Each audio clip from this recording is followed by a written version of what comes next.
दोस्तों, क्या आप भी जानना चाहते हैं कि हीरे जवाहरात से भी कीमती क्या चीज़ है? अगर हाँ, तो इस वीडियो को अंत तक देखिए। और आपने अगर हमारे चैनल को सब्सक्राइब नहीं किया है तो कृपया कर चैनल को सब्सक्राइब करें। और बिना किसी देरी के वीडियो शुरू करते हैं। एक फ़कीर एक वृक्ष के नीचे ध्यान करते थे। रोज़ एक लकड़हारे को लकड़ी काट कर ले जाते देखते थे। एक दिन उन्होंने लकड़हारे से कहा कि सुन भाई, दिन भर लकड़ी काटते हो, एक दो टाइम की रोटी भी नहीं जुट पाती होगी। तुम जरा आगे क्यों नहीं जाते? वहाँ आगे चंदन की लकड़ियों का जंगल है। एक दिन काट लोगे तो 7-8 दिन बैठकर खाओगे। गरीब लकड़हारे को विश्वास नहीं हुआ, क्योंकि वह तो सोचता था कि जंगल को जितना वह जानता है और कौन जानता होगा। जंगल में लकड़ियाँ काटते काटते ही तो पूरी जिंदगी गुजरी है। यह फ़कीर यहाँ बैठा रहता है वृक्ष के नीचे, इसको क्या ही पता होगा।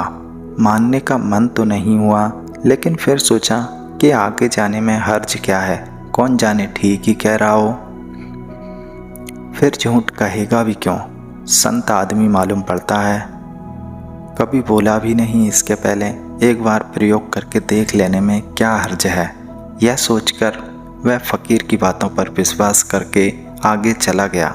लौटा तो फ़कीर के चरणों में सिर रखा और कहा कि मुझे क्षमा करना, मेरे मन में बड़ा संदेह आया था, क्योंकि मैं तो सोचता था कि मुझसे ज़्यादा लकड़ियाँ कौन जानता है।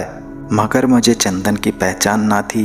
मेरा बाप भी लकड़हारा था, उसका बाप भी लकड़हारा था। हम यही जलाऊ लकड़ियाँ काटते थे और इन्हें बेचकर ज़िंदगी का गुजारा करते थे, लेकिन हमें चंदन के बारे में पता नहीं था। हे महात्मा, आपने मुझे चंदन की पहचान बताई, चंदन की खुशबू बताई, इससे अच्छा मेरे लिए और क्या होगा। मैं भी कितना अभागा था जो आपकी बातों पर संदेह कर रहा था। तब उस संत आदमी ने कहा कि कोई फिक्र ना करो, जब पता चला तभी जल्दी है, जब जागो तभी सवेरा। दिन बड़े मज़े से कटने लगे।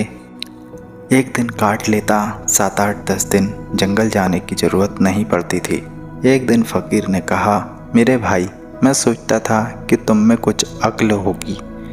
जिंदगी भर तुम लकड़ियाँ काटते रहे, आगे कभी न गए। तुमने कभी यह ख्याल नहीं आया कि इस चंदन के जंगल के आगे भी कुछ हो सकता है?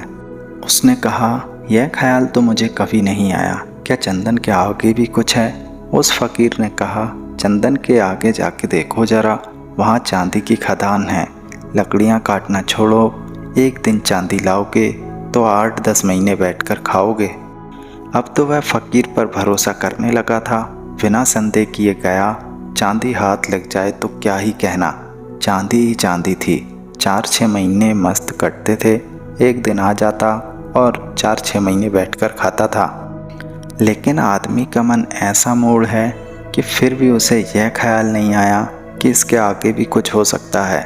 फ़कीर ने कहा कि तुम कभी जागोगे नहीं, मुझे ही तुम्हें जगाना पड़ेगा। मूर्ख, आगे जाओ, आगे सोने की खदान है।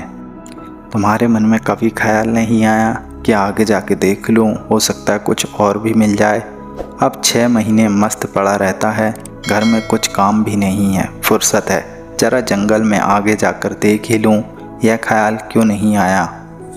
लकड़हारे ने कहा, मुझे यह ख्याल ही नहीं आया। मैं तो समझा चांदी बस आखिरी बात हो गई, अब और क्या होगा। गरीब ने सोना तो कभी देखा नहीं था, सुना ही था। फ़कीर ने कहा, थोड़ा और आगे सोने की खदान है, और ऐसी ही कहानी चलती है। फिर और आगे हीरे की खदान है, और ऐसे ही कहानी चलती रही। और एक दिन फ़कीर ने कहा कि ना समझ, अब तो हीरों पर ही रुक गया। अब तो उस लकड़हारे को बड़ी अकड़ आ चुकी थी।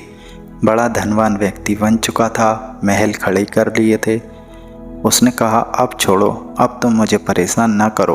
अब हीरो के आगे क्या ही हो सकता है, मेरे पास सब कुछ है, हीरे जवाहरात, शोहरत, दौलत, इससे ज़्यादा मुझे कुछ नहीं चाहिए।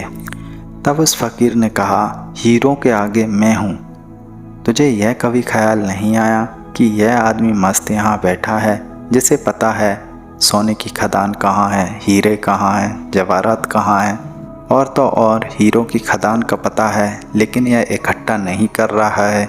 इसको ज़रूर कुछ और आगे मिल गया होगा, तभी तो इसने हीरो की खदान को भी त्याग दिया। तुमने कभी यह नहीं सोचा? लकड़हारा बड़ा आदमी बन चुका था, लेकिन साधु की इन बातों को सुनकर उसके चरणों में पड़ गया और कहा कि मैं भी कैसा पागल हूँ, मुझे यह सवाल कभी नहीं आया। तुम सब बताते हो तब मुझे याद आता है, यह ख्याल तो मेरे जन्मों जन्मों में नहीं आ सकता था कि तुम्हारे पास हीरो से भी बड़ा कोई धन है। फकीर ने कहा, उसी धन का नाम ध्यान है।